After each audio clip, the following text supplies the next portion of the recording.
Welcome to the Inside Pitch. I'm Christopher Lockhart, the creator and administrator of this Facebook group where screenwriters, creatives, and filmmakers meet to ask and answer questions and exchange ideas and information on the craft and business of movie making.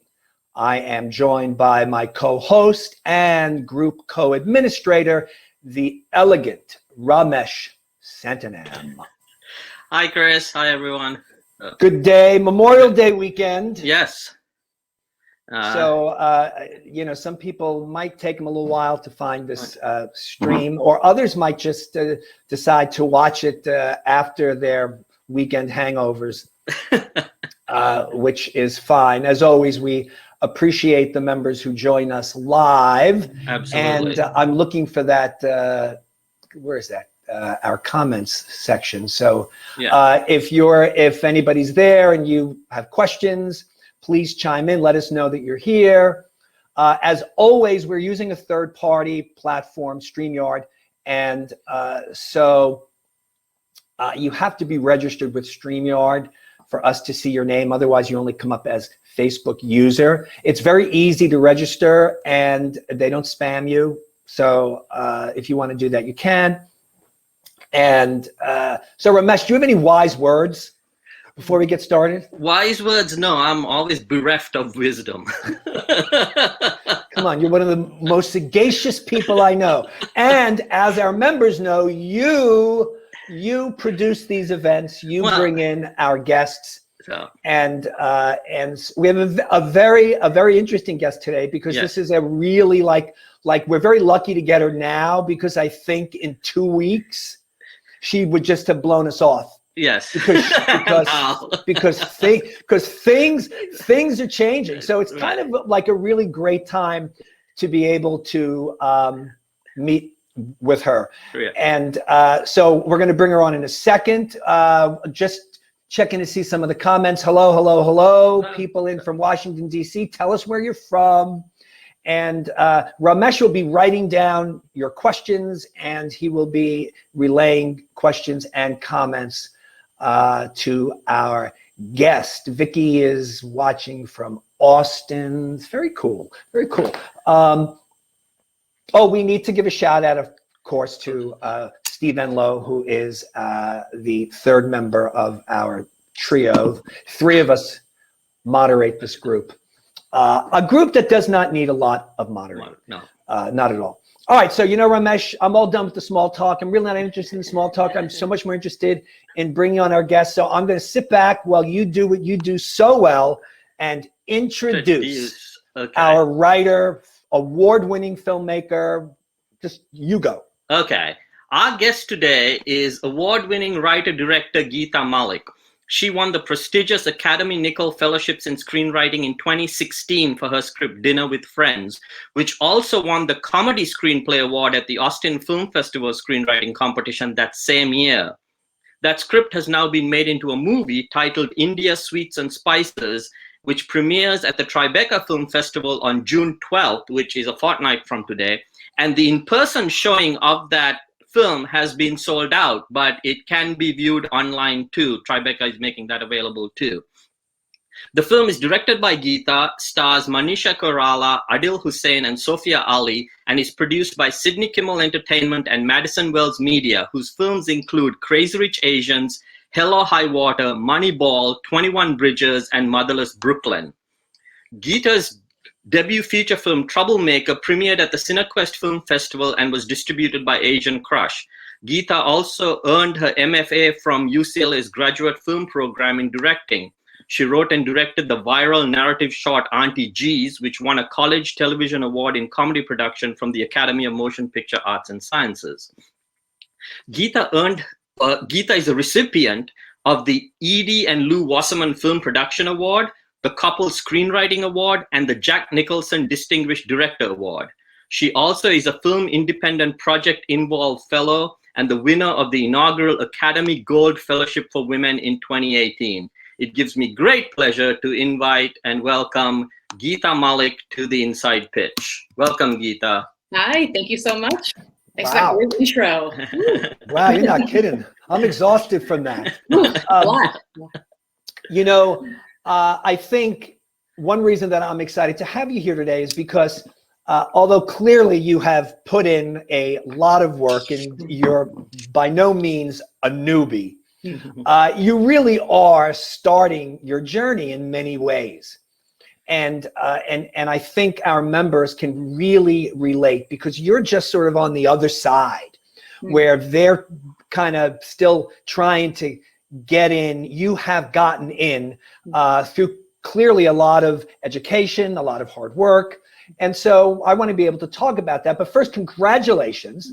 Thank you. On your film, because it is premiering at Tribeca, which is one of the best film festivals on the planet. It is an A film festival. You know, like film festivals are rated, and it's really important as to where you premiere your film. And clearly being able to premiere it at Tribeca says a whole lot about how good the film is. And of course, as Ramesh just told us, it's based on your screenplay that was originally called Dinner with Friends, which happened to be the title of a Pulitzer Prize winning play, I believe. Right. So it sounds like the switch in title is a good one. I think so. I think it was necessary. So, you know, just before we got started, I told you that this is very informal. And so I just like to jump around, and it's very sort of chaotic. But let's start with this project first and foremost. It's premiering June 12th at a sold out screening in New York City. Yeah. And it started with a Nicholl Fellowship screenplay.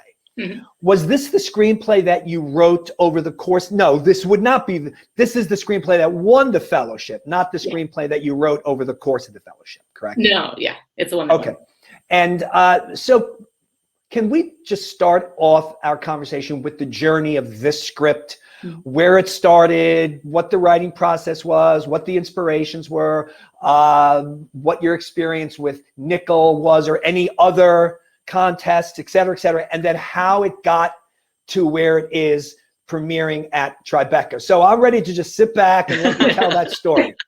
All right. I'll start at the beginning, as you said.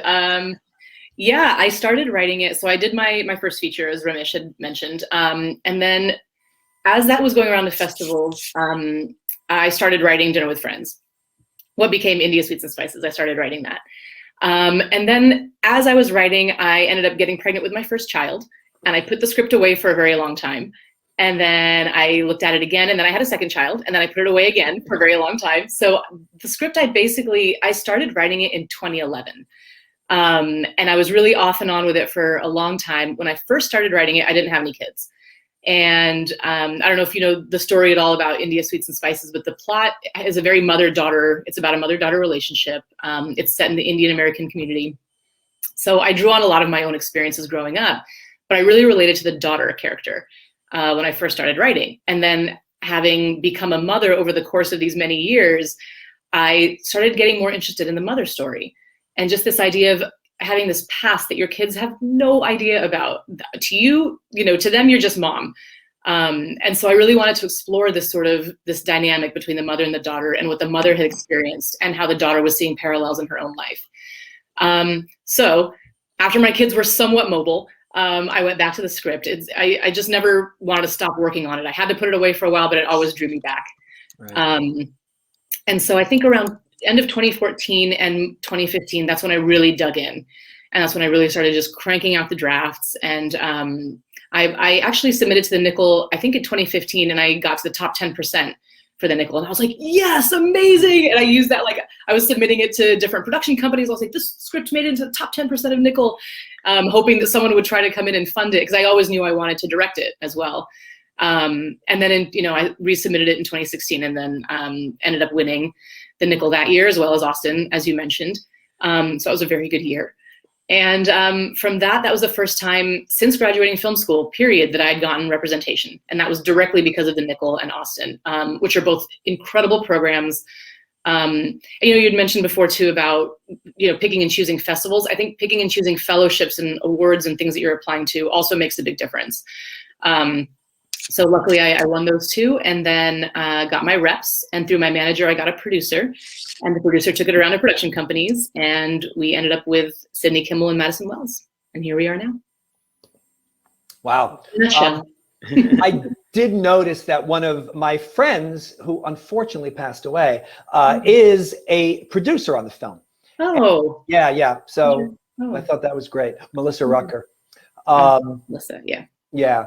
Yeah. So, I worked with her at William Morris. Oh, okay. Yeah, sweet girl. Yeah. So, don't mean to bring the conversation down. So let me just ask this question, because some of our members might be wondering. So you ranked top 10% in 2015, and then you resubmitted the script all over again the following year. Yeah, having worked on it again and again. Yeah.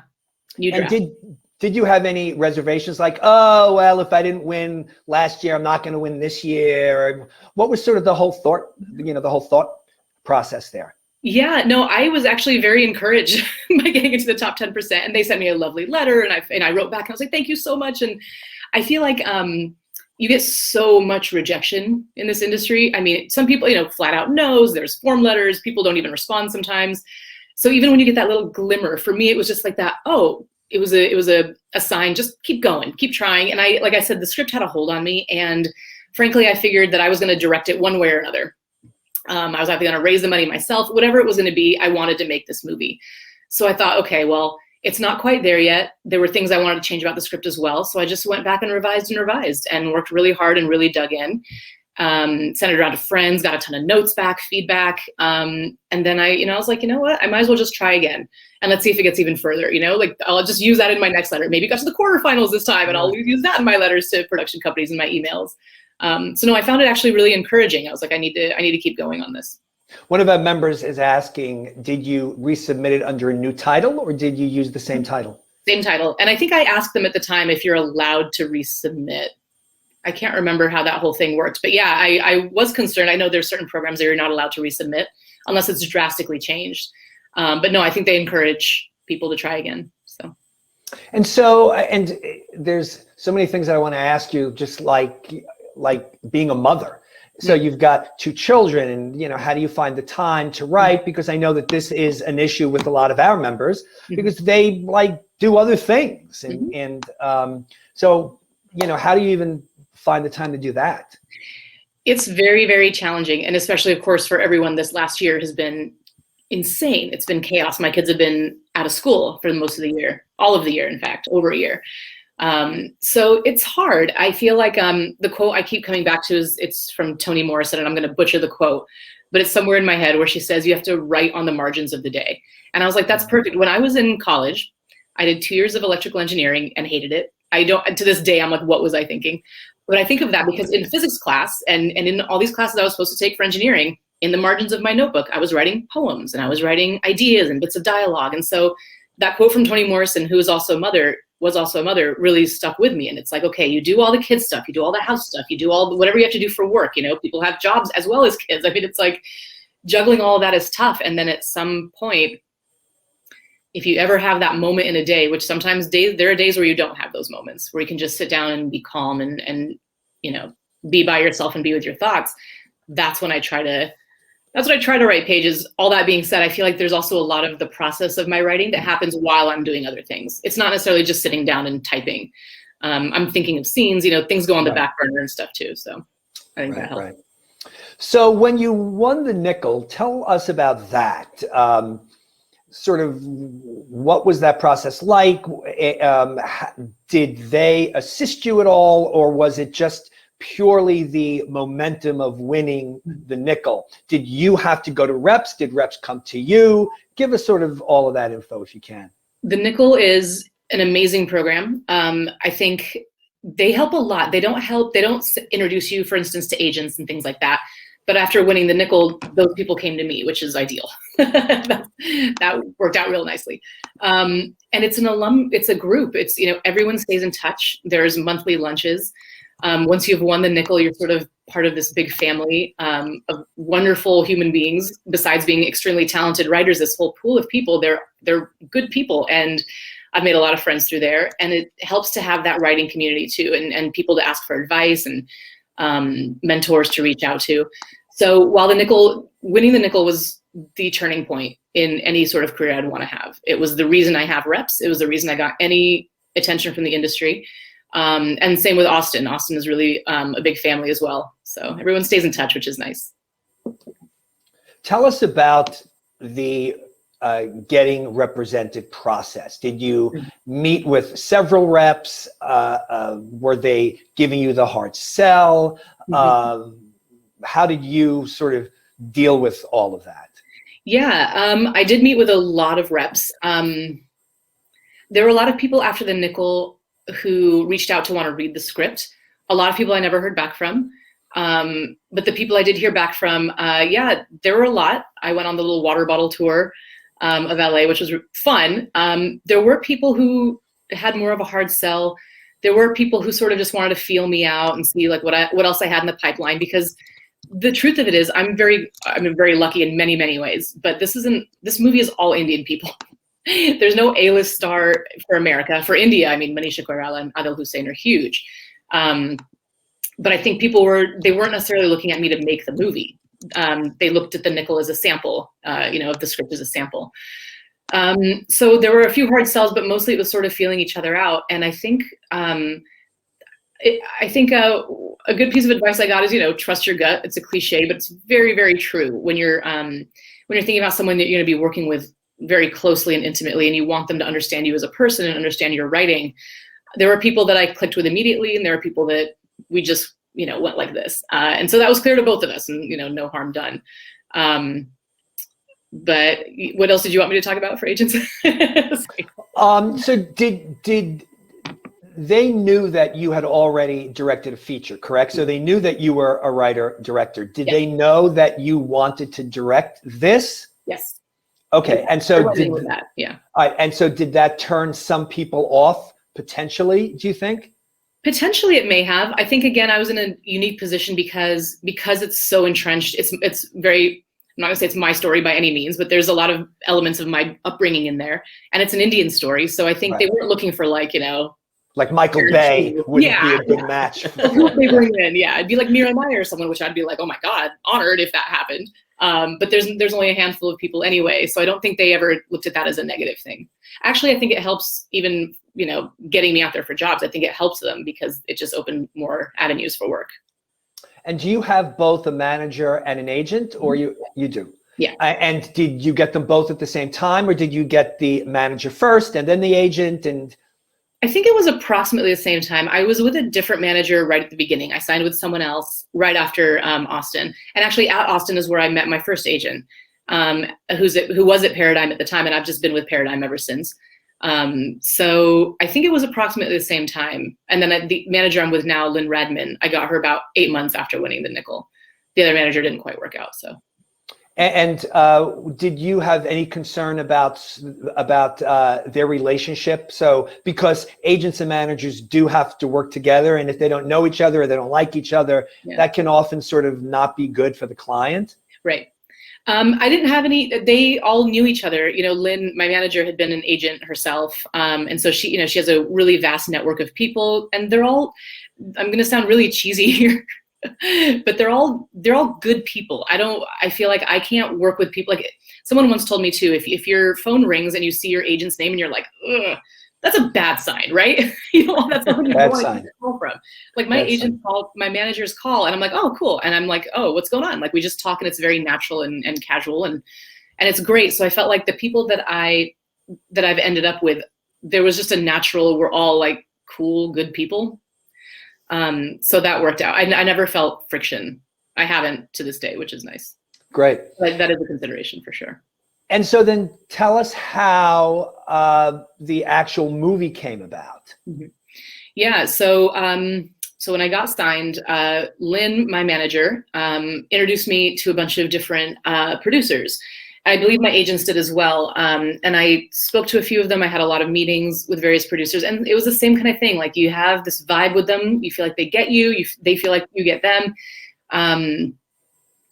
And so one of the people that my manager set me up with was this amazing producer, Naomi Desprez, who we just clicked again right away. She's again someone like she calls him like, yay, Naomi, you know. And it was after the whole film and everything, so it's like we're good friends.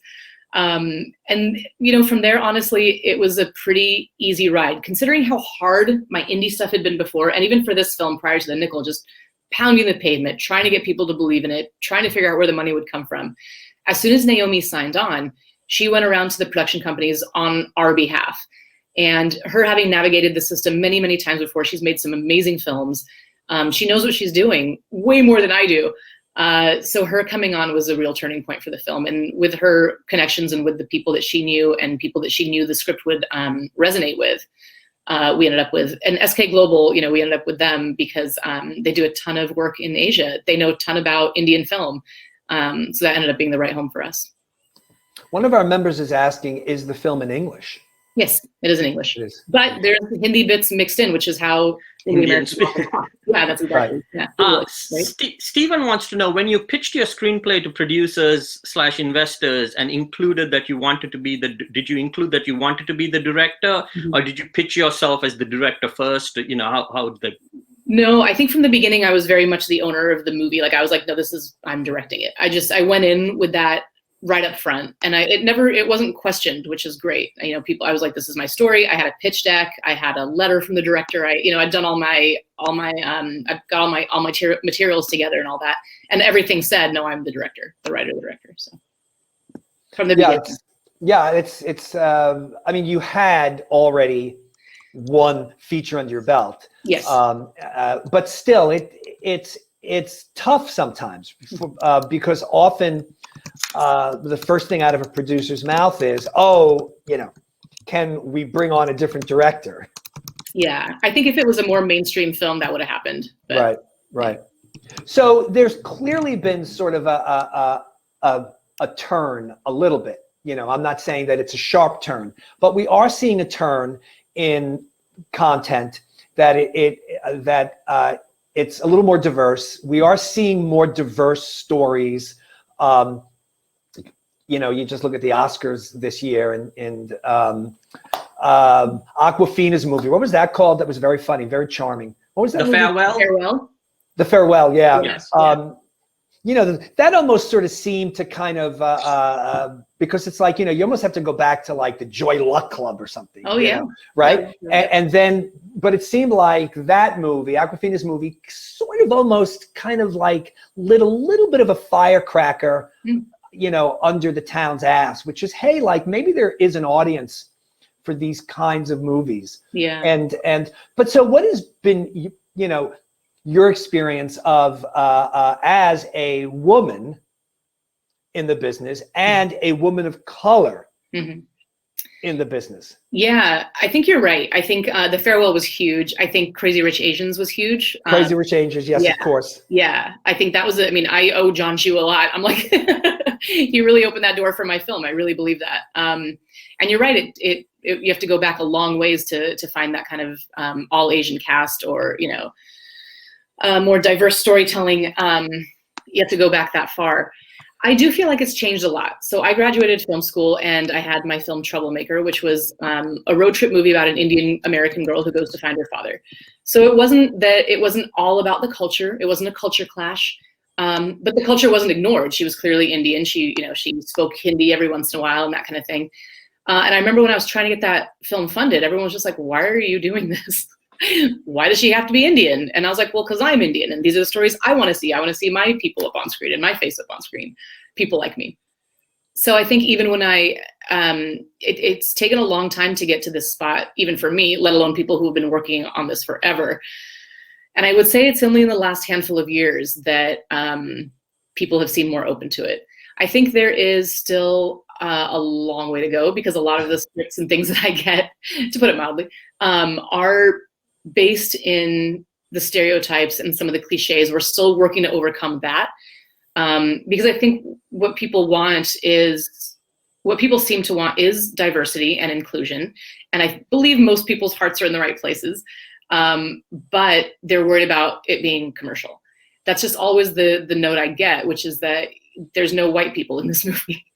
How do we get an audience? There's no white people in this movie. And it's so funny because we, having grown up as an Indian American here, that's all I saw growing up, and I somehow found a way to relate, so instead of trafficking in these like arranged marriage tropes and, the slums and the things that we always associate with Indian film, I think we're still trying to break out of that box. So I've seen it, it's happening, which is great. But are there any musical numbers in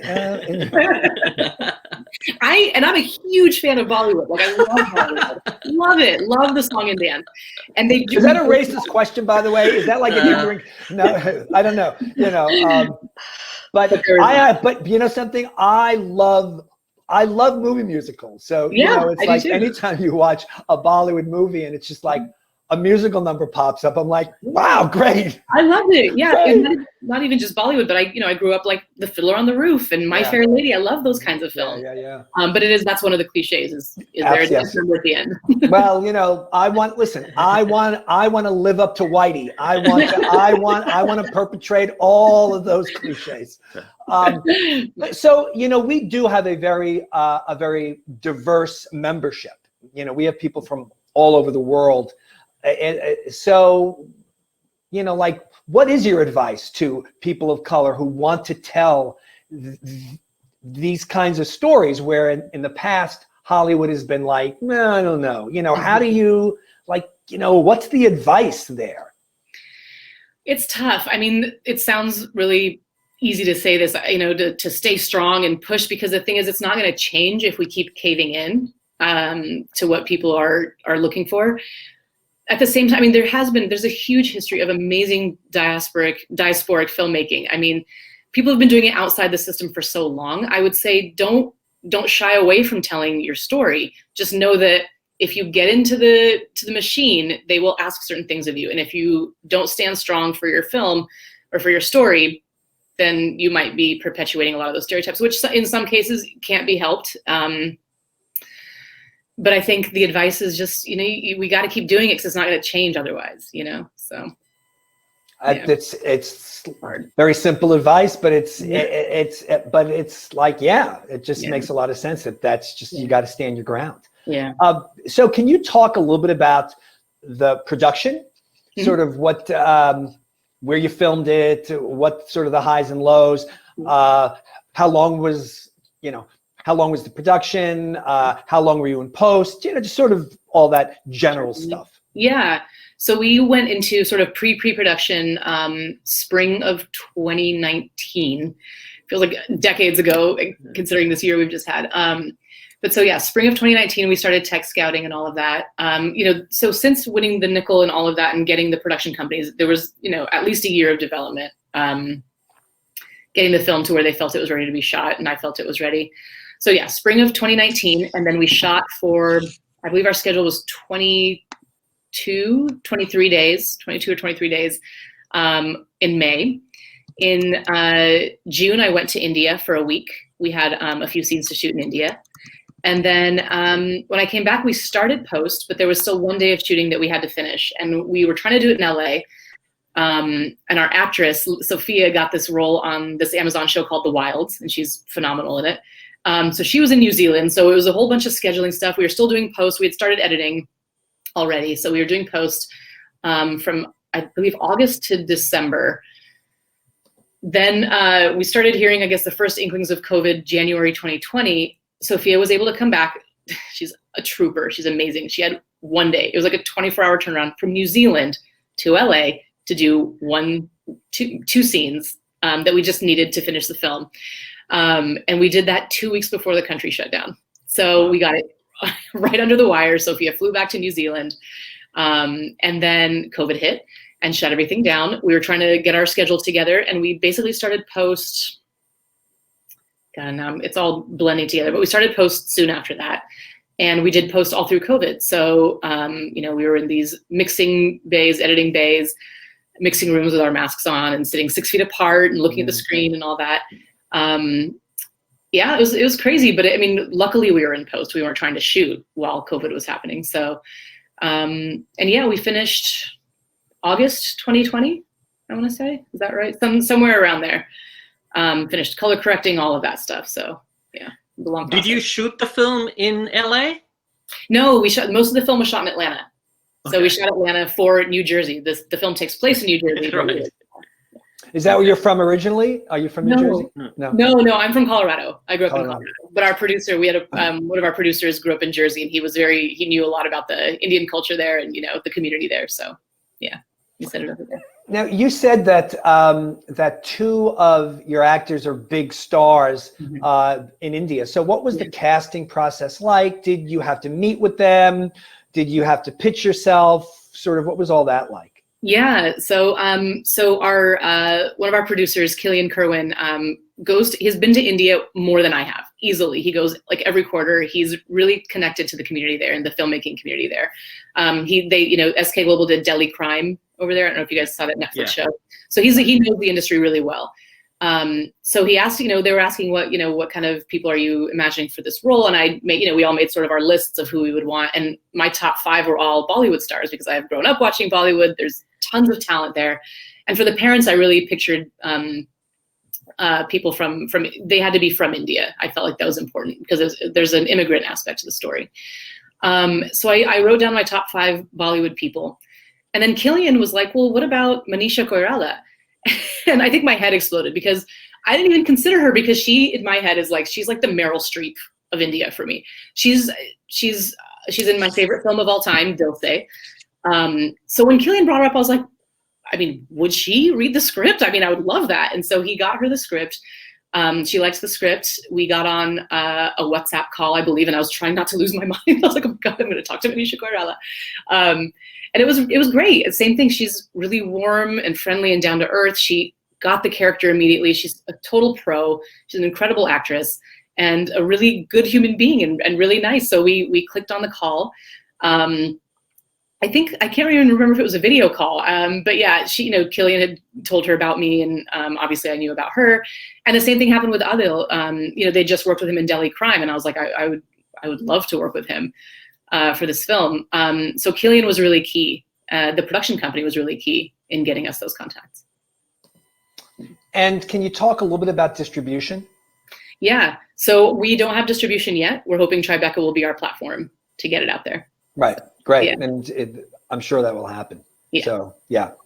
Mr. Ramesh, do we have any questions from the peanut gallery here? Yeah, we do a few. And this is a question actually I also had, but Kelly wants to know how much did the script change from Nickel and Austin to production?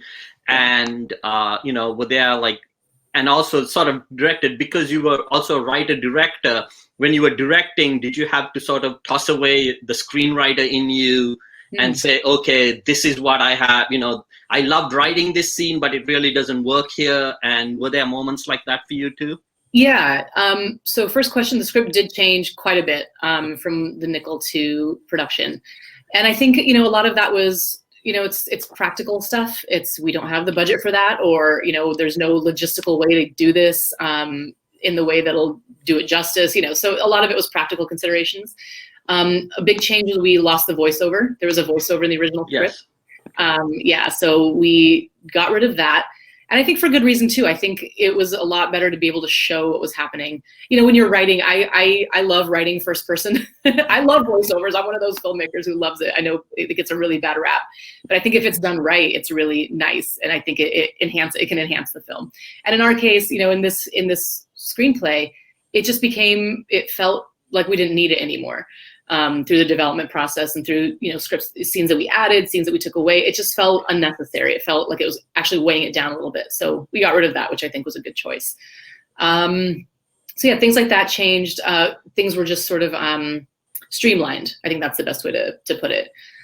Streamlined with the intention of shooting it. So, and what was the second question? Oh, if I had to take myself away from the writing part of it as a director, I think I did. I'm trying to remember on set, because directing is such a different muscle, and it's so much fun to have. Writing can be so isolating, and it's so much in your head. And then you get to set, and you got these incredible actors, you got these incredible crew people, you've got these producers who know what they're doing and who have good notes and who want to make the project as good as it can be. And so you have this collaboration where it's like, you don't need to be so precious about the writing. If an actor says a line differently, if the actor says this line doesn't feel right in my mouth, how can I say it more like my character would say it? All of that is great. Like that, it just naturally, I think, happens for me on set. So I don't know. I don't think I was so stuck to the writing. I don't know. I can't remember. I might be painting a very rosy picture of things. Everything was amazing. It was great. Did you get a lot of notes during development? Oh yeah. Oh yeah. And where did the notes come from? From the producers and the execs. Yeah. How about the actors? Did they have any opinions? Yeah. Yeah. And, it was usually, we did a table read before we shot, and then on set as well. And notes as far as even like blocking, it feels weird that my body would go here. Why wouldn't I go here? That kind of stuff. So that was all very fluid. Yeah. Right. And how long was production? I think, I'm trying to remember. I think we initially had 23 days. We may have cut down to 22. But wow. Yeah, it was fast. Wow. Then we had a week also. Then there was additional photography in India, and then one day in LA. So. Wow. Yeah. Somebody wanted to know why Atlanta. I mean, there's obviously a lot of shooting goes on there, but that's the question. Yeah, Atlanta has great tax incentives for production, so you save money there. Atlanta has a lot of talent, crew talent. So that's important too, because like you said, so there's TV shows down there. There's just a ton of infrastructure there for shooting, and it's cheaper than LA, and easier to navigate than LA. Not traffic wise, but in terms of the industry. And there's just a lot of my script didn't have a ton of crazy locations. We needed houses, and we needed a store, and we needed some like streets. So that really we could do that anywhere. So it made sense to go to Atlanta where we could save money. Yeah, I actually shot a film there too, in the convention center. We actually built the entire set in the convention center. Oh, wow, nice. Go figure. Yeah. Go ahead, Ramesh. I see you have another question, and someone wants to know how did you feel directing someone so well known and someone you respected so much? Yeah. And how did you handle that as a director? That's a good question, because I really feel like it hasn't to this day hit me. I had to go. So when Manisha came to town, I had been in Atlanta for a couple of weeks before the actors came, and I was to meet her at her hotel. And I think I put on some music. I was just like, just forget that she's Manisha. Just forget it. I had to really coach myself to not lose my mind, which is crazy. I'm not like a starstruck person in general, but it's like Manisha Koirala. She's such a part of our film history. So when I met her at the hotel, I ended up running into her in the parking lot. And I think because it was such a casual and surprising way to meet her, I didn't have the nerves that I thought I was going to have. I actually was more nervous thinking about it. And then when I actually met her, she's so chill. And she was like, oh, hey, what's, it's like, oh, and I think she was carrying some bags in from her car. So we brought these bags into her hotel room, and she had a friend with her, and I was talking to her friend. So just our initial meeting was really chill. And I think that helped a lot. I did for sure have one moment in the hotel room where we were looking through the script together. And she was reading something, and I just looked at her and I was like, oh my God, that's Manisha Koirala. Her face, she's in front of me. And I was like, stop. So I did have those moments. All that being said, when I actually got to set, she and I had already started talking so much. We were already getting comfortable with each other. So when it was time to be on set, then it just felt like, oh, hey, there's Manisha. It's time to get to work. So that helped a lot. Do you think if you were, Sarit wants to know, do you think if you were not a director, the path for the film would have been different, tougher? Definitely. Yeah, I think so. I don't know if because as I said, I think a lot of people looked at it just as the sample. I knew I wanted to make it and direct it, but I think people were like, oh, well, what do you have? What else do you have? What else have you written? What do you have in the pipeline? No one really wanted to make this movie. And so if I wasn't already attached as a director, I don't think anyone would have been like, let's get a director attached. Quick, who are we going to get, And again, the big names, Meera Nair does her own projects, the people who are in their chedda, like who could have tossed their hat in the ring? I mean, there are obviously non-Indian directors who would have been amazing as well, but I don't think anyone would have had a fire lit under them. I had a fire lit under me to get it made. No, I don't think it would have. I don't think anyone else really did until Naomi, my producer, came on as well. So is it fair to say that your passion was responsible for at least getting other people motivated? Yeah, I think so. And, you know, again, my reps were really supportive. They wanted me to direct because I think, you know, again, it opens more doors for me as an Indian American woman. Absolutely. You know, not just to be only in one lane writing. So. And so now you're premiering in like 2 weeks. Yes. Yeah, exactly 2 weeks from today. Yeah. So now where are you? Are you on the East Coast? Are you on the West Coast? LA. I'm here in LA. You're in LA. All right. So then you're obviously going to go. I'm assuming that you're going to go to Tribeca. Yes. I am. Yep. Are you bringing the kids? You're leaving the kids behind? What are you going to do? I'm going to have 3 days all to myself in New York. Nice. And then my husband is bringing the kids, and they're going to be there for the premiere. So. Oh, that's really exciting. Yeah. That's really exciting. And will the cast be there too? Most, you know, most of the cast can't. So Adil is in India. India is chaos right now and very scary. Manisha is in Nepal. Travel is just crazy right now. I think if it hadn't been as crazy with COVID, yes, it would have been so great to have them there. But they're both with their families. And then Sophia is shooting. She's back in New Zealand shooting the 2nd season of The Wilds. Yeah. So we're still really hoping she'll make it, but it's unlikely. Just, you know, quarantine. I don't even know if they're still quarantining. I don't know how this is all working, but it's all sort of in flux. But a lot of the cast members from Atlanta are coming, which is really nice. And then we have Ved Sapru, who plays one of the love interests. And then Rish Shah is also, he's shooting in Atlanta as well. So yeah, we're going to have several of the cast there. Not the 3 main, but yeah, everyone else. Is this the biggest film festival that you've had a film premiere at? Yeah. The biggest as far, definitely the top 10. Filmmaker also premiered, you know, CineQuest, and then the Indian Film Festival of LA, which is a very near and dear to my heart. It played there as well. So that always felt big to me every year if I had to film there. But yeah, Tribeca is the biggest name. Yeah, you know, I mean, you're going to get reviewed everywhere, and it's pretty big. You know, it's pretty exciting. It's sort of because it's like, you know, your little baby now it's going to be everywhere. Yes, everyone will watch my baby. I know it's going to be. Yeah. Well, we're very excited for you. That's for sure. Can we go back now just a little bit and maybe just tell us sort of your origin story? Mm-hmm. Sort of, you know, where you started, how your passion for film came about. Yeah. Just all that. Sure. So I grew up in Aurora, Colorado. My whole family is scientists. My mom was a biochemist, then taught biology and chemistry at my old high school, actually, when I was in high school. My dad was a pilot for United, has retired now. So, you know, and was an engineer for ages before that. So my exposure to film and the arts was very much, it was framed as a hobby, not a hobby in the sense that, you know, we were always exposed to it at home, but I never really thought of it as a career. And my parents aren't the traditional strict crack the whip, you must be a doctor, you must, you know, they're not that, but they definitely pushed me towards science. They wanted me to have a living to, you know, be able to pay my bills. That being said, I was very exposed to all kinds of movies growing up. My dad, I have memories of watching like Blazing Saddles with him. We loved Mel Brooks. My parents both spent time in London. They went to college in London. So Monty Python, Blackadder, Fawlty Towers. There were all this crazy loopy comedy that we watched growing up. And then my mom was very into, you know, European art house cinema and Indian art house cinema. We watched Bhaji on the Beach and Chutney Popcorn and all these, you know, small indies coming out of, and she loved the Indian filmmakers. And she really wanted to support them. So I saw all those films growing up, and my mom and I would discuss them. And even then for Bollywood, this was back in the day, her brother had made her these VHS tapes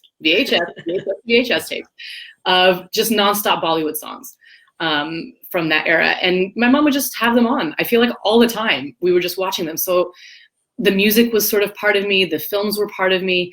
Even just sitting there as a kid and looking, I remember there's certain shots I remember, you know, from films that would start out a song, like look how the camera moves. And it was never conscious, but it's somehow all in there. And it's stuff that I use in my own work now. So that's the origin. That's where I grew up. And then when it was time to go to college, I love astronomy to this day. So I was like, maybe I'll be an astronaut. Sure. Why not? That's science, right? Sure. I was a writer, but again, it never occurred to me, this is how you make your living. This is what you should do. So then what were you writing, by the way? What's that? Were you always writing screenplays, or were you writing other things? No. I wasn't writing screenplays until my last year in college, in undergrad. I never even tried. I wrote poems. I wrote a lot of poems and short stories. That was sort of, that's mainly what I did growing up. And then, yeah, so I thought I'd be an astronaut, go to NASA, work somehow in aerospace or, so I did engineering for 2 years at UC Irvine. And like I said, I was horrible at it. I love physics. I love the theories behind it, but I didn't care about doing the math. I was not paying attention. I was writing all the time. So halfway through, I switched my major to English. And that was a bit of a battle with my parents. It wasn't that they said, this is worthless or anything like that. They just wanted to make sure, like, literally, what job will you get? And I didn't know. I was like, maybe I'll go to law school, maybe I'll get an MFA in creative writing. I really had no idea. And it's funny because after I graduated, I was like, oh, how am I going to pay my bills? They were right. So I worked in nonprofits for a while. I did grant writing for these great nonprofits. And then so it was my last quarter of my last year at UC Irvine. I took a class with this professor, Marie Cartier, who's still a dear friend, and she's awesome. And I just out of interest, I was like, well, how do you do this? And so I learned how to write a screenplay that quarter, and graduated, went off into these nonprofit jobs. And after a couple of years, I was still interested in the writing. I'd kind of kept it up. And then I was like, well, I want to try putting what's in my head out on screen. And I was like, I have no idea how to do that. Never picked up a camera. So I applied to film school. And I think just because I had all these writing samples, then I ended up going to UCLA for directing and got my MFA there. And that was the start of it. Wow. This sort of ignorance is bliss, maybe, just sort of whatever you want to call it. Yeah. Let me just I want to do it. Yeah. Yeah. It sounds like you didn't think about it too much, I don't know. It's like sometimes people just overthink things and they kind of talk themselves out of their pursuits. Yeah. I've always had a kind of just breakneck idiocy where I'm just like, sure, why not? Let's try it, And I do remember once I was living in a bachelor. So if you guys know what a bachelor is, it's literally a room. There was like a hot plate. I had a mini fridge. I was working at these nonprofits, so making zero money. And this is going to sound really idiotic. I don't think I've ever told this story because it's dumb, but I dropped, the dabba, there's an Indian like round spice tin that I had. And I don't even know what I was cooking on my hot plate with these Indian spices. I ended up dropping them all over the carpet. And of course, instead of me cleaning up, I decided to take pictures of it. And I had like this old, I think my parents' old, like whatever camera. And I was like, oh, and I started shooting it. And I was like, I think that was maybe the first time I was like, maybe I want to direct. Like maybe there's something to this marrying images and storytelling. Wow. So spilled spices. Spilled spices, yes. I guess inspiration can come from anywhere. I know. Wow, I love that. Yes. Will your family be at the premiere, and how are they handling all of this, knowing kind of where their heads were at maybe 25 years ago? How are they handling all of this? My mom and my sister are able to come to the premiere, so that's really exciting. My sister has been a champion of mine since day one, and so is my brother. They've all, I think they've always known, and I think even my parents always knew I really had more of the artistic bent than, the science bent. So I think for them, the vindication has just been, oh, she can actually make a bit of a living at this, and she is. It's just nice for them to see even like the beginnings of my dreams coming true. I think for me, Tribeca is very emotional. I've only been to New York once in my life. It was during film school, and I got there and I got a call from the lab that my film was completely destroyed and I would have to come back and reshoot. So my weekend in New York was like, oh my God, so wrapped up in trying to get my film shoot going again. So for me, it's a big moment, but I think for them too, once they knew I wasn't going to do engineering, they were supportive. They were emotionally behind me. They wanted to see me succeed, I think, and so I think there's a bit of reassurance here that it might actually work out to an extent. So. That's great. Yeah, I know all about going to college for the wrong major. Yeah, I went in as an economics major. What the hell? Yeah, Ramesh, come on. because Amma said, hey, you need something to fall back on. Something practical, yeah. And they're not wrong. That's the hard part about getting old too. Because they were right. My mom was a biology teacher too. Oh, cool. Yeah. So that was, it was how are you going to make a living doing this? I'm like, Yeah. well, Yeah. There's kind of two schools of thought on this, right? Because, my dad was most certainly, you must have something to fall back on. Mhm. But then the other school of thought is just burning the bridge behind you, right? Right? It's like, you're like Cortez. You destroy those ships and you've got no choice but to make a career in the entertainment industry. I know some people who have been very successful with that kind of scary approach. Yeah. So, but yeah, I always say have something to fall back on. I sound just like my dad now. Yeah. I think it's important. I think it's, it's helpful. I mean, I went to film school with a lot of great people, but a lot of people, you don't realize until you get into this industry, people have family money. They have support. That's their safety net. And I will say, just in all honesty, I don't have that. But my husband, I married him when I was 28, so out of film school, but he was a great support emotionally, but also financially, and if you have that, it makes it a lot easier to make that big jump. So I think that's important to acknowledge. I think people, pretend like it's just, my merit. It's not that. I had a lot of support. So. Well, we appreciate the honesty. Yeah. Can you talk a little bit about your experience in film school? Now, you got your, is it an MFA you got? Yeah. And you got that from UCLA, was it? Okay. So can you talk a little bit about that? Because I know a lot of our members are often, gee, should I get an MFA? Shouldn't I get an MFA? So what's your experience with all that? So for me, I think maybe it's also the perspective of being a minority and being a woman. I didn't feel like, there's all these stories like Tarantino just worked at a video store and was able to make it. And I was really discouraged actually from a lot of filmmaker friends at the time from going to film school. You get into, there's a lot of cons, right? You get into debt, which I did, and it's hard, and there's no guarantee of work afterwards, like any arts degree. For me, UCLA was a total revelation. I needed it. I had to go to film school. I never really picked up a camera before I dropped the spices. I didn't know what I was doing. And UCLA, the program was phenomenal.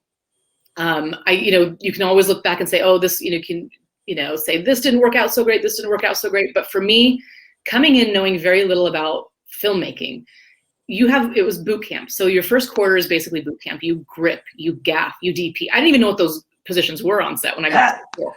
And how do you even get into film school? I don't know. I had a portfolio of photos. I tried to make my artsy stuff come out, but I didn't know the industry at all. I didn't have that experience at all. But the program makes you do everything. And I think it's so helpful for filmmakers coming out of a program like that, because then you get to set and you're not an asshole. You get that gripping is really important. These are all things that they all help your vision as the director come to life. And these are positions that you have to respect. You respect every position on set, not just because you're a good person, but because you've done it and you know how hard it is. These are skills. So anyway, I have high praise for the UCLA program, and I met great people there. One of my best friends is the DP, Quyen Tran, who just shot Palm Springs, incredibly talented. These are people you make these lifelong relationships with. I'm still in touch with professors from there. For me, it was just very, very eye-opening. It was great. One thing that you just spoke about, sort of everybody on a film crew. I often hear people will say, oh, it's the writer is the most important person in a movie. And I always say anybody who says that has never made a movie. Because once you've made a movie, you realize that everybody is important. Yes. Everybody is important. Absolutely. Yeah. And it's hard work. Everything on set is hard. And absolutely. And so a little bit of respect for everybody, top to bottom. Absolutely. Above the line and below the line. Everybody's important. Yes. One of our members in response to your spilled spice story has now referred to you as the original Spice Girl. Yeah, love it. So, love it. I will take that. That's not too bad, right? Okay, Ramesh, go ahead. Annie wants to know, for screenwriters wanting to direct, what advice do you give when it comes to research, any duties for the process, pre and scouting locations, tax incentives, budgets, posts, and are a lot of things above done by the team attached, like Naomi? Mm-hmm. I think I think just from the beginning, if you're a screenwriter who wants to direct, I think if you start small, write yourself a short film that you want to direct. because that's what they made us do that in film school as well, which again, you learn everything from the ground up. You learn, oh, how do I figure out catering? You know, how do I figure out exactly, you know, you're saying locations and tech scouting. When you're doing it all yourself, you learn it. For this film, I didn't have to make a lot of those decisions. As you know, as far as the logistics, that was very much Naomi and our line producer, Kayleen, and the producers in general. On my first film, Troublemaker, my first feature, I was the writer, the editor, the director, the producer, just out of necessity. Costumes, I helped with catering, you know, all of that because we had no money.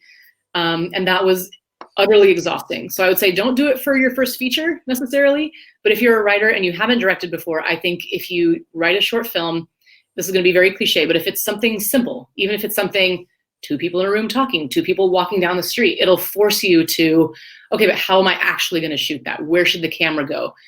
What should they be wearing so they don't clash with the background, that kind of stuff. Those decisions, I think will teach you how to direct. And then the rest of the logistics, if you get a good producer to sign on to something bigger, you will be involved in some of those decisions, but you don't have the necessity of doing all of that yourself. It's a lot of legwork that's taken off your plate. So some people want to know, are there opportunities now presenting themselves to you, or are you expecting maybe that more to, you know, start to burgeon after Tribeca? Sort of what has this experience done for your career in regards to its next steps? Yeah, Tribeca, no, I feel like I've been getting a lot of opportunities this whole time, which has been great because, you know, the Nickel brought me a lot of attention. Austin, winning the Academy Gold Award in 2018 helped a lot too. These are just things that help the visibility, my visibility. But also I have this team now that I'm working with, these agents, my manager. And I'm making my own contacts. So they'll set me up with general meetings. And these are people, if I vibe with them, I stay in touch with them. I have this whole spreadsheet of people that I'm like, oh, I had a great time talking to this person. And we stay in touch again, naturally. It's not like this sleazy, slimy networking thing, but you naturally want to work with them. So it's like, oh, we'll stay in touch and hopefully something will come down the pipeline. So no, I feel like I've been reading scripts for a very long time, figuring out what my next directing job will be. I've been pitching a ton for open writing assignments for TV, developing things. So no, I'm looking forward to Tribeca actually just more as a celebration, and hopefully to sell the film as well, but just to get it more attention and get that out there. But I think my name is already out there somewhat as a director and a writer, and hopefully more opportunities will come after Tribeca. But no, it's been pretty busy. It's been good. Can you give some tips to people on how to approach pitching? Sure. And do's and the don'ts? Sure. I've pitched a ton. I wouldn't say I have it down pat. Yeah. No, but nobody ever does. Yeah. You know, nobody ever does. Yeah.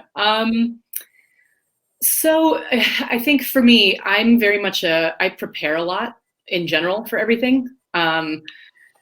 You know, I get teased about that for being the good student. I don't know, it's something in me, the immigrant thing maybe, I don't know. So for pitching, when there's an assignment or, you know, someone saying, hey, we've got this thing we'd love to develop, what's your take on it? I'll sit there and I write everything out. I think it also helps me nerves wise when I'm actually pitching to just know I've already done all of that work. So I would say, I guess my advice, it depends though. Some people go in with like 5 bullet points and they can just riff off of that and be totally fine. And I hope someday to get to that point because it seems like a lot less mental energy. And especially if you're excited about a project, you can just go and talk about it. That hasn't been my experience so far. I've been very excited about the projects I've pitched for, but I still get those nerves. I'm like, oh, but what if they ask this? Or what if I want to know everything about the characters? So anyway. I will sit down and write out character descriptions. I have a whole outline that I use. Here's the log line, here's the intro. You know, they always tell you start out by talking about your personal connection to the material, which makes perfect sense. And then you know the way you wrap it up at the end and some sample episodes. You know, there is sort of an outline, a guide that you can follow for pitching. And I think the biggest piece of advice is just to, you know, find what makes you really comfortable. You know, if you are really chill about going in there without too many notes and you feel like you just want to have a conversation, I think that works out really well for some people. For me, I tend to follow a bit more of a script and put on a little bit of a show, a presentation. Sometimes there's visual aids. If we were to cast someone, it'd be like this person. And that works for me. So yeah, it's kind of individual styles. Yeah, absolutely. Can you talk a little bit about your own writing process? Like when you sit down to write a script, do you outline, do you index card, do you do beat sheets? And is there something you feel like comes easier to you? Does dialogue come easier to you than structure and plotting and all that? Dialogue for sure comes easier to me than structure. I still have a hard time with structure. I feel like I've talked before about my writing process to friends, and I feel like mine is chaos compared to a lot of people. And kind of it has to be when I have kids and, you know, people running around my house all the time. But no, I do often sit with a very, very loose outline. I don't go to index cards and beat sheets and that sort of precise plot structure, which is maybe why I have trouble with structure until I'm well into a draft. Because what happens with my writing is, like I said, I jot things down. It's very like, things will come to me when I'm, you know, and this happens with most people. You're in the shower, you're on a drive, whatever it is, you'll get this idea and you'll stop, and I have a set of Post-its in my car. I'll pull over to the side and write it down and bring these stacks of paper with me inside. So I'll get an idea, and I think what works best for me, because it's just to get it out there, is I work really well with vomit drafts. I will get a general outline going, and then I will just spew it all onto the page. I will open up my screenwriting software and I will just get it all out. And the structure might be, it's like 14 extra scenes at the end and only like a bit of intro, whatever it is. It's like pizza dough. It's completely like not even, right? But then what helps me at that point, after I've gotten all of that out there, the dialogue, I'll write, you know, whatever it is, then I will go back and I'll just try to refine and refine and refine. And that's maybe when I'll do a more structured beat sheet. Okay, well, this scene doesn't exactly fit here, so maybe I'll move it here and that kind of thing. But it really helps me to get the big picture out there first. Yeah, you know, I think vomit drafts that they can be really great, and because so many writers just get stuck. Yeah. And as a result, they don't write. Yeah. And sometimes it's better just to just push through, write shit on the page if you have to just get through it, right? Yeah, it's awful. I can't show it to anyone. Right. Yeah, it's so much better, I think, to actually have a draft that you can work from. Yeah. Even if you end up jettisoning 90% of it, but it's still there. It's something tangible, and you feel like you've accomplished something as well. Yeah, that helps me a lot. Does comedy or drama come easier to you, one more than the other? Because your films, even your short films, like even Shameless, there's a lot of comedy in there, even though you're sort of, you know, tackling the Indian patriarchy, you know, it's a terrific little film. I love that movie, but you sort of do that. And even with like Dinner with Friends, it clearly was written by someone who has experienced aunties and uncles in their lives. Oh yeah. As someone who has, it was just like, you know, and the scene, I don't know if it's in the movie, but the scene in your script where you have the little girl singing Twinkle, Twinkle, Little Star, like had me flashing back to my childhood.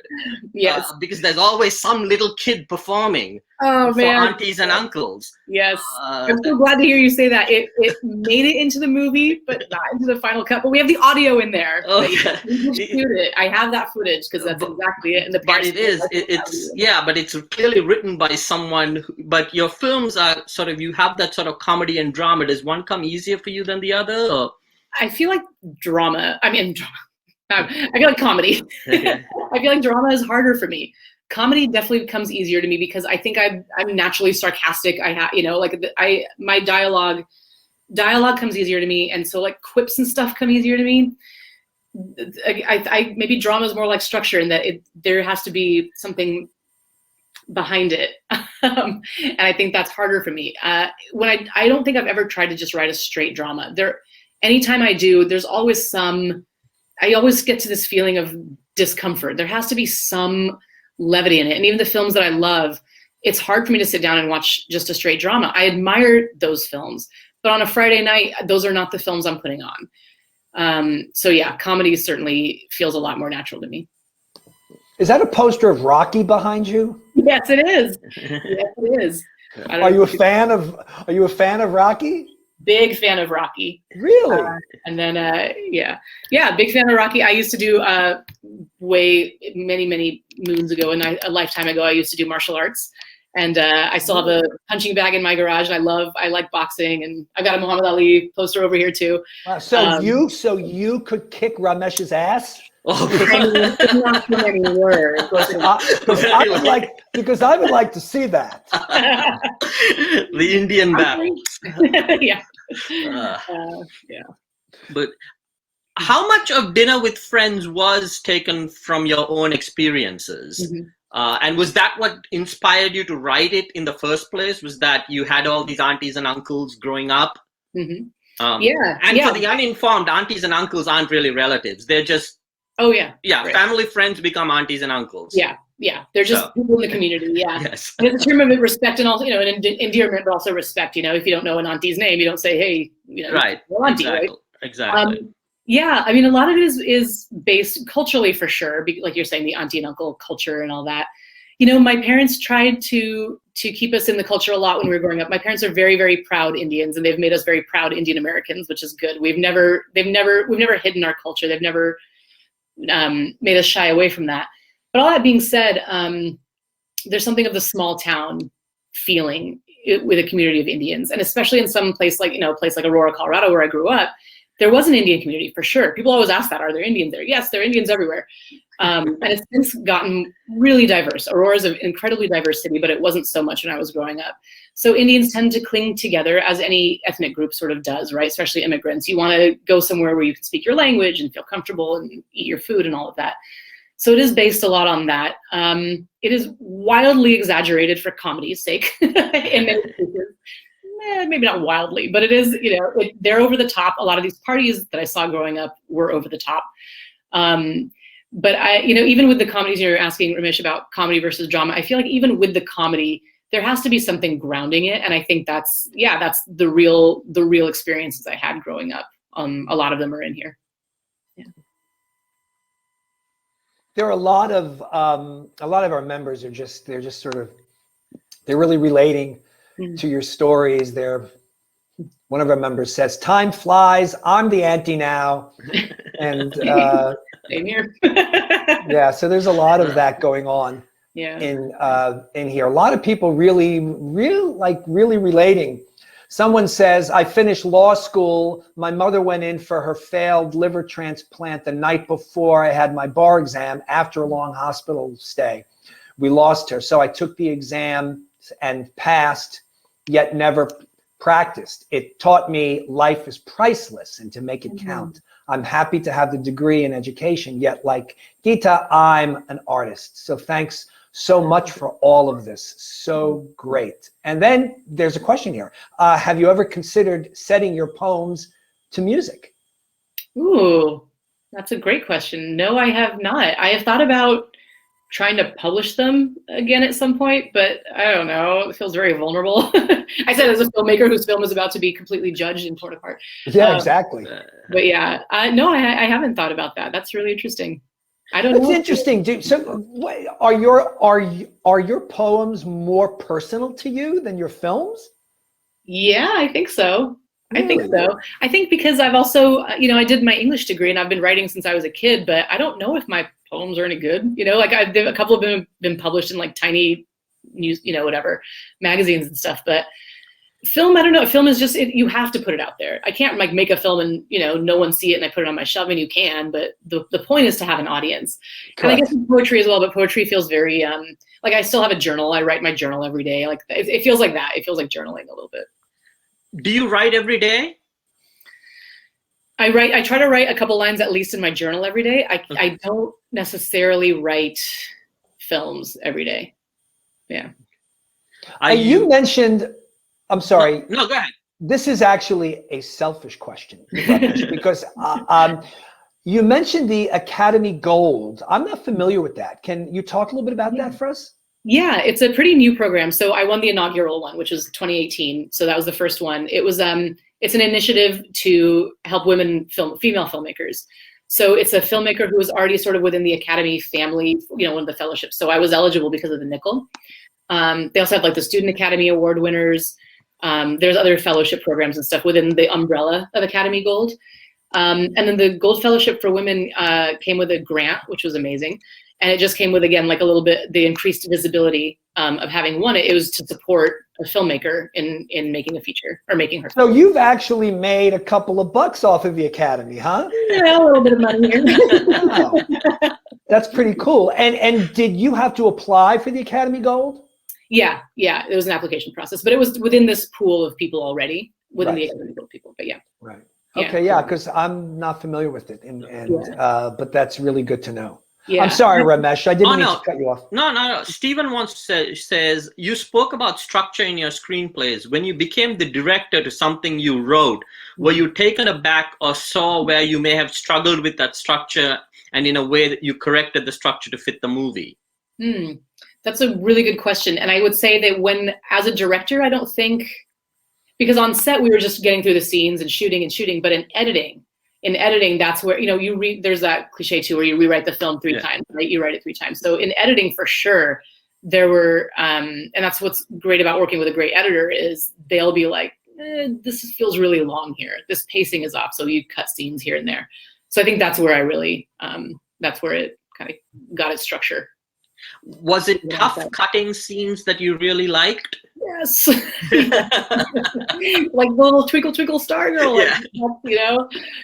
because that is such a cultural moment for us. I was like, people can relate to that, and yet it didn't flow with the scene. It didn't necessarily mean anything to the story. We need to cut some time, right? So, but those are painful because a lot of the things that are cut are the tiny moments. Right. Oh yeah.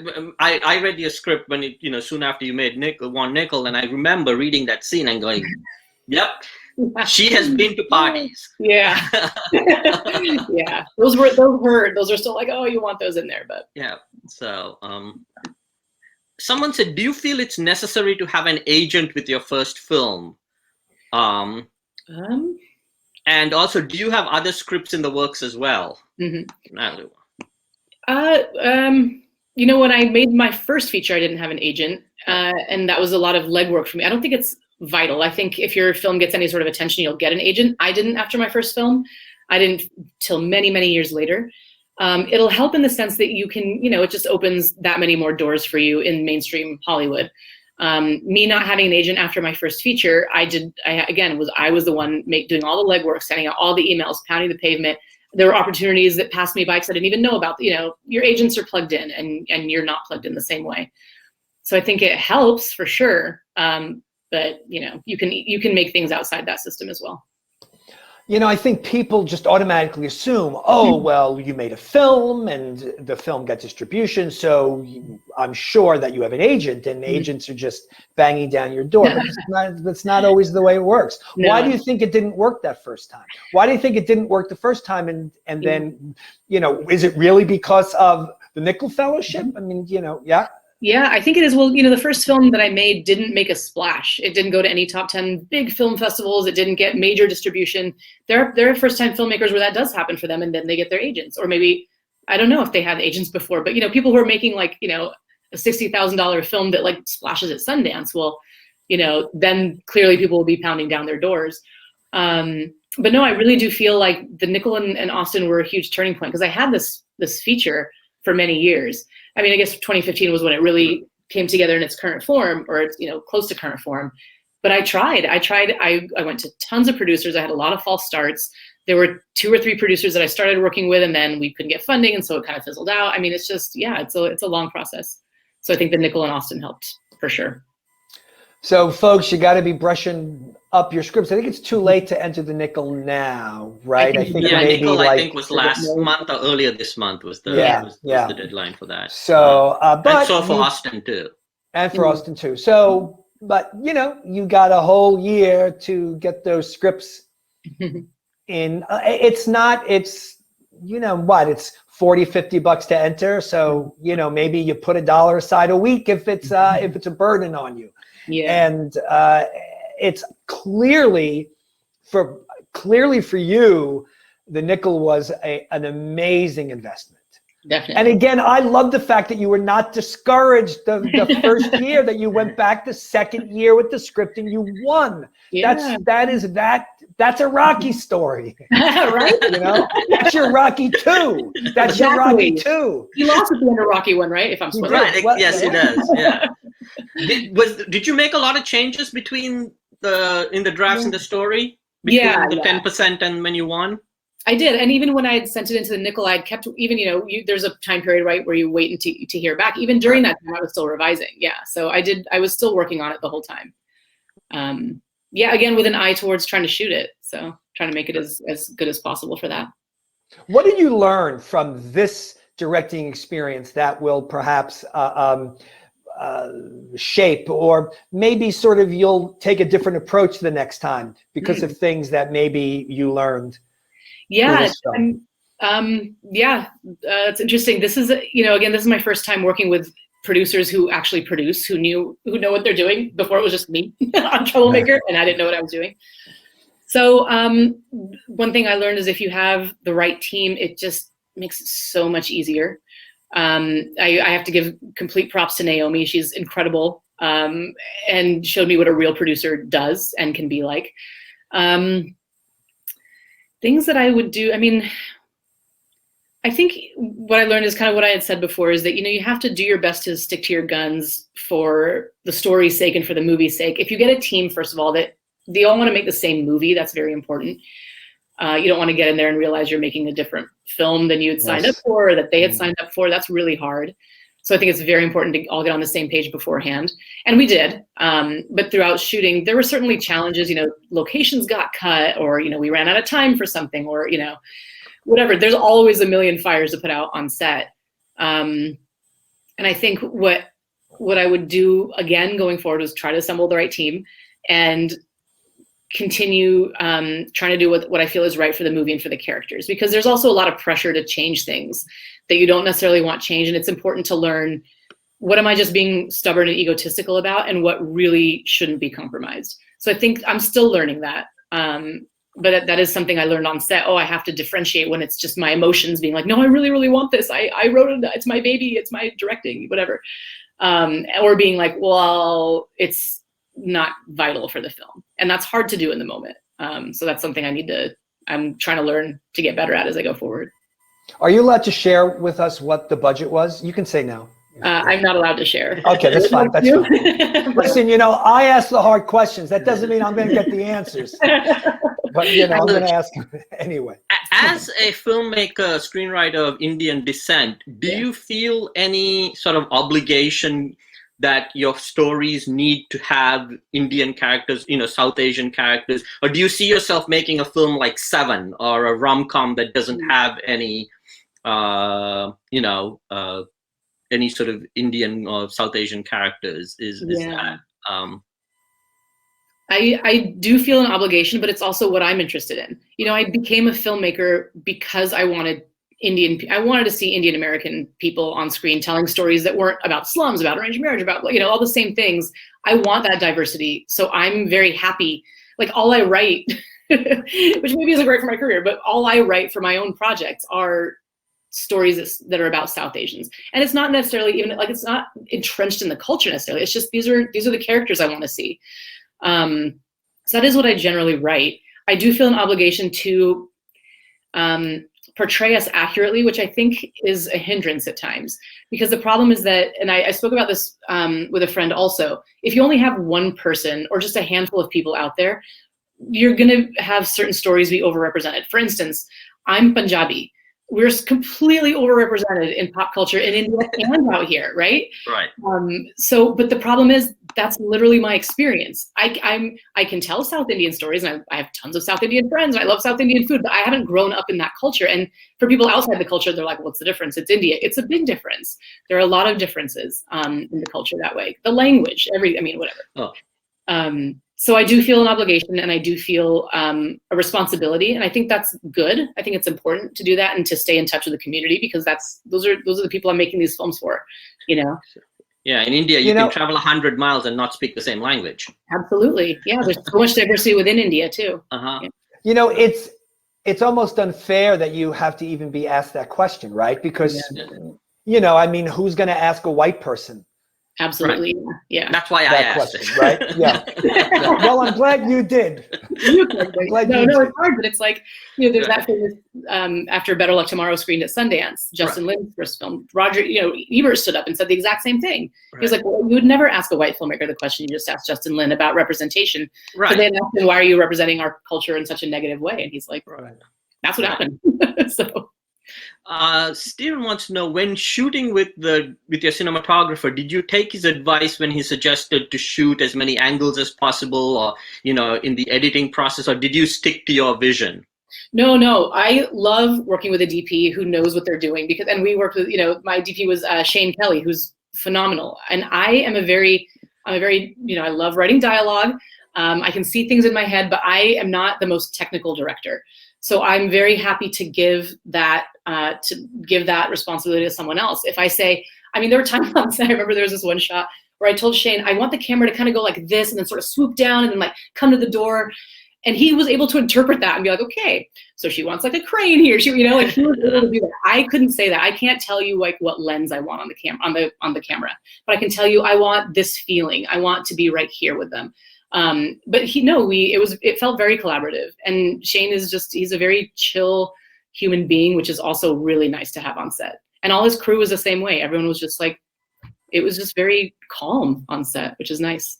That's so interesting to me. Do you feel like as a director you should know those things, or it's like, no, I don't need to know them because that's what they're getting paid to do?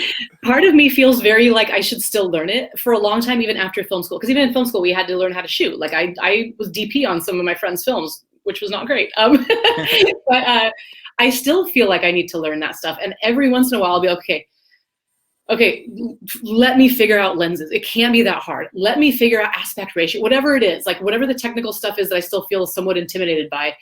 My friend Quian, who's a DP, like it's just like the back of her hand. She knows this stuff. So for me, I think I'm getting to a point where it's like, okay, I think it's very important to know certain technical things. You can't be like a complete, you can't be a complete novice in every sense.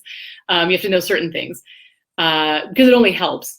But I do feel like, for me, knowing all those technical things is not as important as me working with the actors. I like to be that actor's director. I like to work with actors.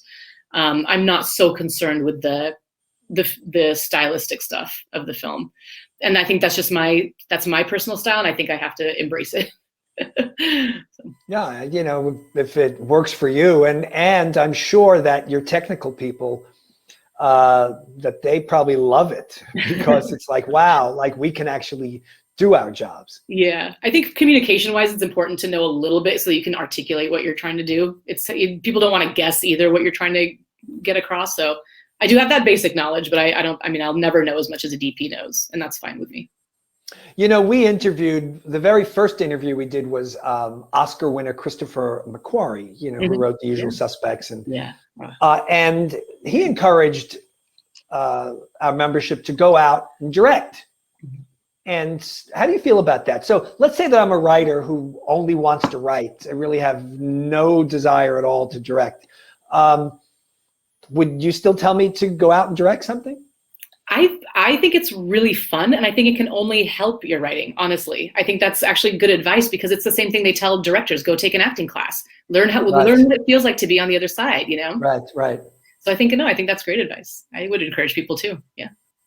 Let's face it, you don't need all that much, right? You can use your phone. Yep. Yeah, these days it's easy. Yeah. You don't have to make an Oscar-winning movie. You don't even need to do it for a film festival. You can just do it to sort of get a feel as to how to direct actors. And Soderbergh shoots on iPhones. Yeah. Feature films. Yeah. I think High Flying Bird and Unsane were both shot on iPhones. Yeah. He got all the lenses and stuff too. All the equipment, but yeah. Yes. And you spoke about editing. Now, did you edit the film, or did you bring in an editor? No, we brought in an editor. So for my first feature, I edited it, which I love editing too. I did that a lot as to pay my bills. But no, I was so grateful to work with someone. It's just like giving someone else who has the expertise and also just fresh eyes. Sure.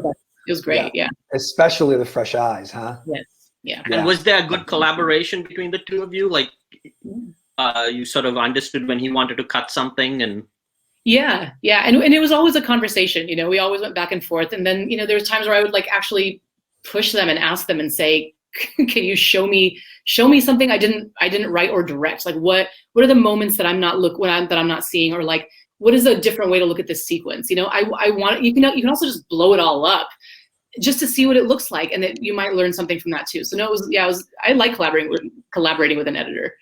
Yeah. Did you have any regrets, like, oh God, you know, I should have shot it from this angle, or we needed more coverage and Yeah, I mean, it's hard for me. Even at the screening in Tribeca, I will probably slip out and get a drink while people are watching, because it's like, I love my film and I stand by, but it's hard to watch because, first of all, I've seen it a million times, so I know what's going to happen. Right. But it's it's hard. You know, I can point to the days on set where I'm watching the scene on screen and being like, I know why we had to do it that way. You know, so yeah, there's a lot of things like that. Yeah, that's the thing that always drives me crazy, you know, when you have these like backseat directors, people that watch a movie in a theater and go, well, I would have done it like this, or why did they do it like that? And again, I'm always thinking this person's never made a movie. Yeah. They've just never made a movie.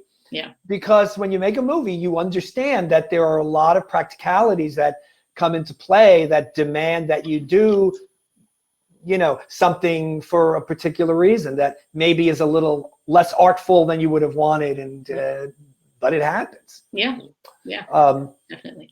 You clearly, I mean, you won a ton of awards, Nickel, Austin, then all those other awards you won, but you've also had undoubtedly to deal with rejection too, right? It's not been like all smooth sailing for you. No. And you know, so how do you deal with that? Or how did you deal with that? And you know, what are some examples of your rejection? Right. If you could tell us. Sundance. I have never gotten into the Sundance writing programs or the festival.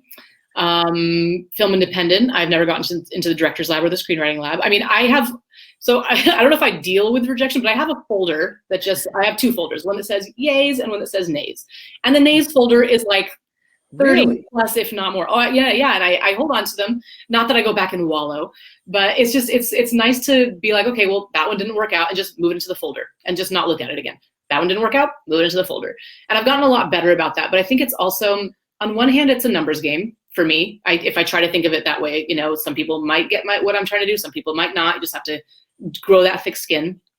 And that's just the rejections that are online. I mean, there's face-to-face rejections too, all the time. Yeah. So, you know, there's projects that just fizzle. There's people, whatever. It happens all the time, daily, weekly.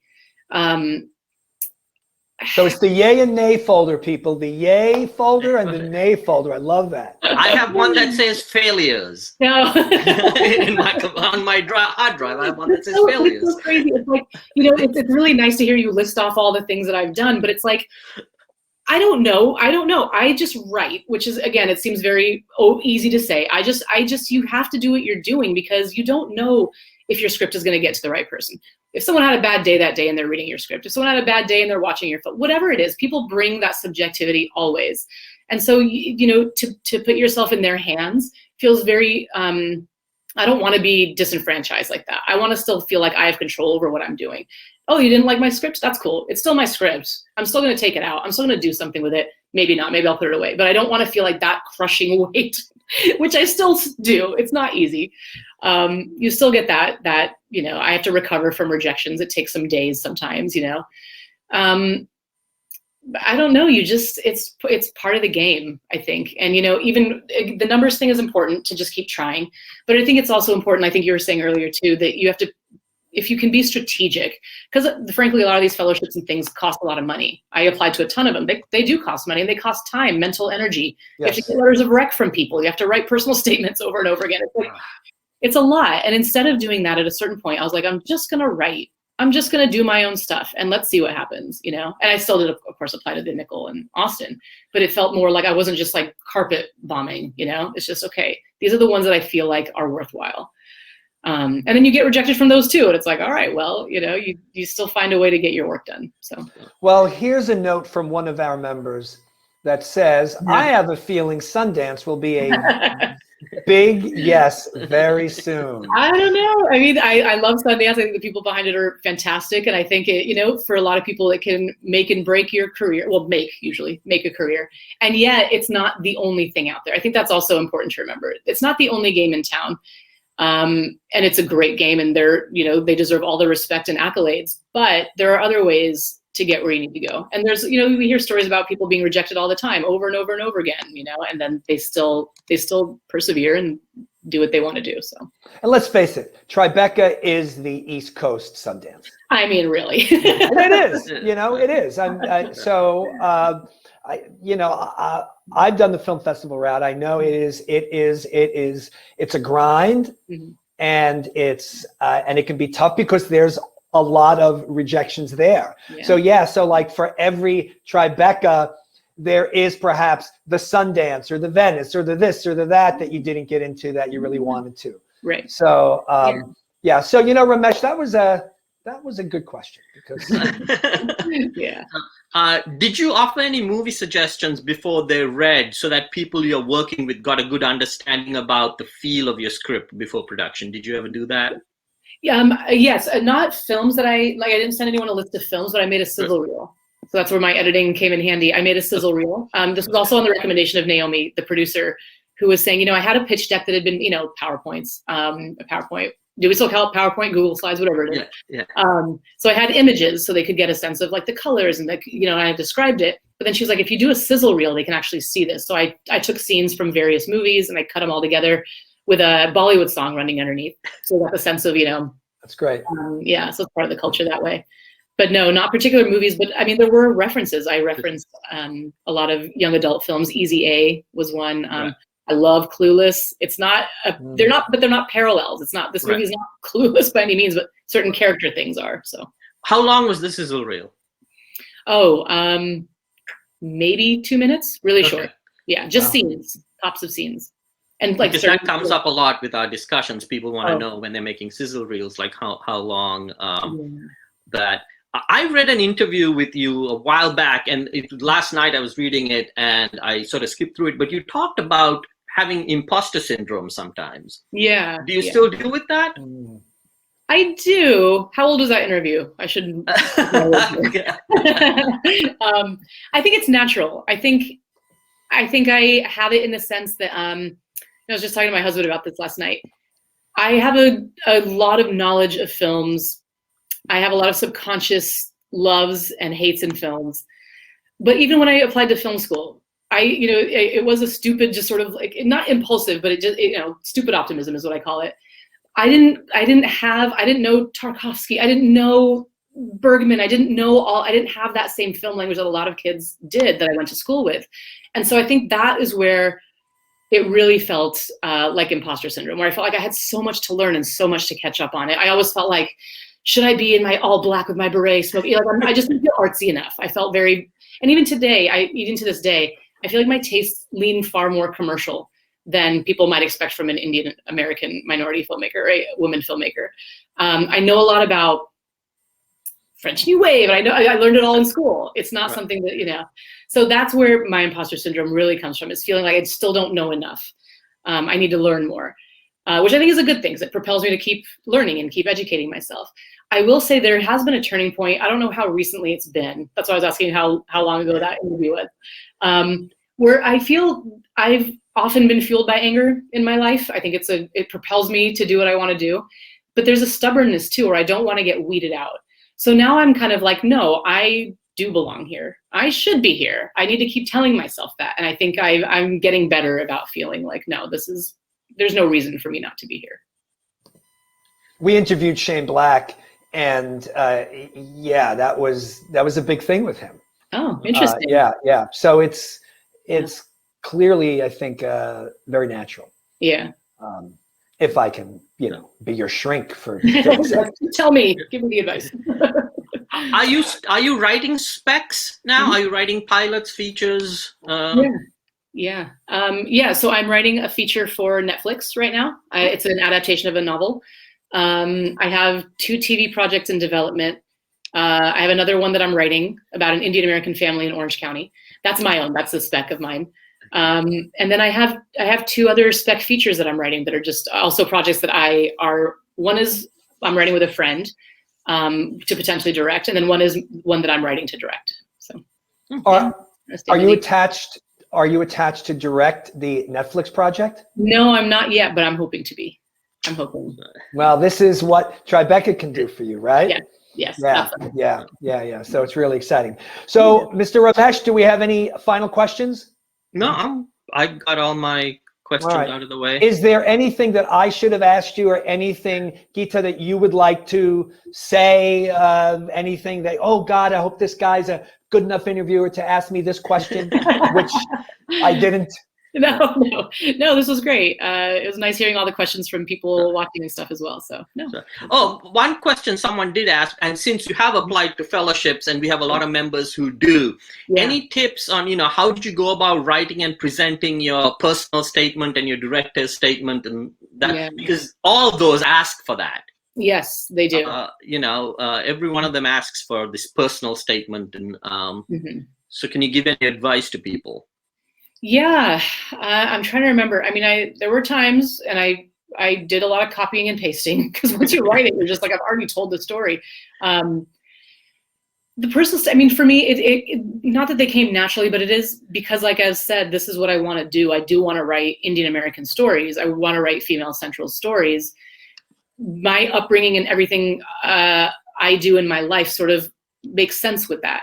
So I would just say, it's kind of the same thing with like college admissions. I think and it's, again, it sounds very facile and easy, like just be yourself. It's a stupid piece of advice, but I think if you don't try with the bells and whistles and here's my accolades and here's my blah, blah, blah, it depends on what they ask, of course. But if they just say, what do you want to do? What's your personal connection to what, maybe it's for a particular project. I mean, I think it's just important to be honest, because the other part is if you're not really, I don't think they'll let people in that are clearly not sincere about why they want to be there. And I think it's important to also tailor your personal statement to what the lab or the fellowship is for. If you say, I want to make this into a feature film that's, a $40 million feature film, blah, blah, blah, and you're applying to like some little indie lab, they're going to be like, why are you doing this?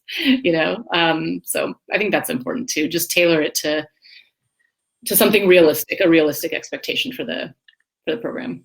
And when you're writing all these other projects, your specs and your pilots and all that, how much of, they're all fictional, but how much of your personal life or your personal experiences do you bring into it, or do you do at all? Yeah, I do. And again, it can be even like just a situation, like a piece of dialogue that's a riff off of something that actually happened, or, it's a moment or a funny moment that I witnessed that I want to now fictionalize a little bit. So no, I bring a lot of who I am into my projects, I think, even if it's subconscious, if it's not like an Indian American kid growing up in Aurora, Colorado. Right. I haven't written that movie yet. I'm going to. That's one of my likes. But no, I think even in the projects that I've pitched for, like I wrote this pilot for TriStar based on a young adult novel, and it has nothing to do with being Indian. It's all non-Indian character. I mean, we could make a character Indian, but it's in the book they're not Indian. But it's a small town, and I'm like, okay, well, Aurora felt, the Indian community in Aurora felt like a small town, just not like a small town. So I can use that experience in this pilot that I've written. So I think it just naturally and subconsciously happens that way too, where it's just who you are, so it comes in there. Okay. Yeah. By the way, I use reverse psychology on Ramesh.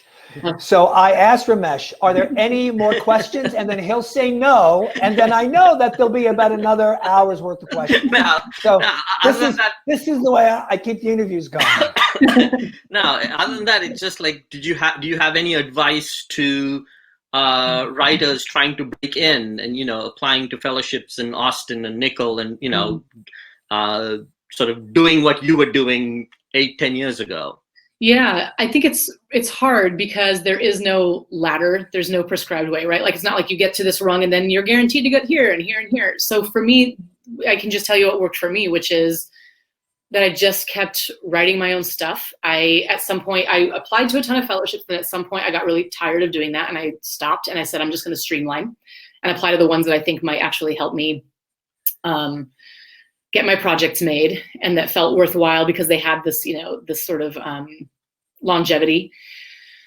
Other than that, I mean, again, and for me, going to film school was vital. Like I said, I came in feeling like I really knew not enough about filmmaking. I could have picked up a camera and perhaps learned along the way, but for me, it was important to really educate myself. I think that gave me some security in knowing that I could make a film.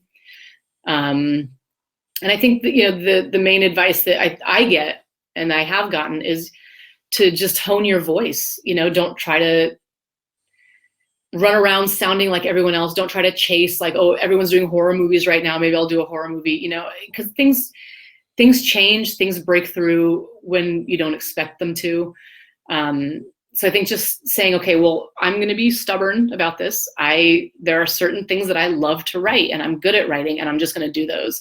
Not to say that you can't spread out and branch out, but instead of chasing things, I think there's a stillness that you can have as a writer. And I think that helps a lot to conserve your energy and really focus on the work. Well, you know, Steve Enlow says, GEETA sounds like someone who would be great to work with. Aw, thank you. And I suspect that that a lot of our members feel that way. You're certainly just so approachable, and this has been such a warm interview. Oh, and I think really informative. And again, we're excited because we know that this interview it's going to be gold after Tribeca. You know, it's the real thing. You know, you're the real thing. So we are very excited that you're here today, but we're also very excited for what's happening for you moving forward. So for myself and Ramesh and everybody on the Inside Pitch, thank you so much for your time today. Thank you. And it's a pleasure. such just the best of luck, and have the best of times at Tribeca. And by the way, thank you for keeping your children quiet for the last 90 minutes. They're actually not here. My husband took them swimming. What a great husband. Yes, he is. Well, you thank him for us, okay? I will. Okay, so let's sign off to all of our members. Thank you again, everybody at the Inside Pitch. You know that we appreciate all of our members, and we most certainly appreciate GEETA. Thank you so much. Thank you. I appreciate it.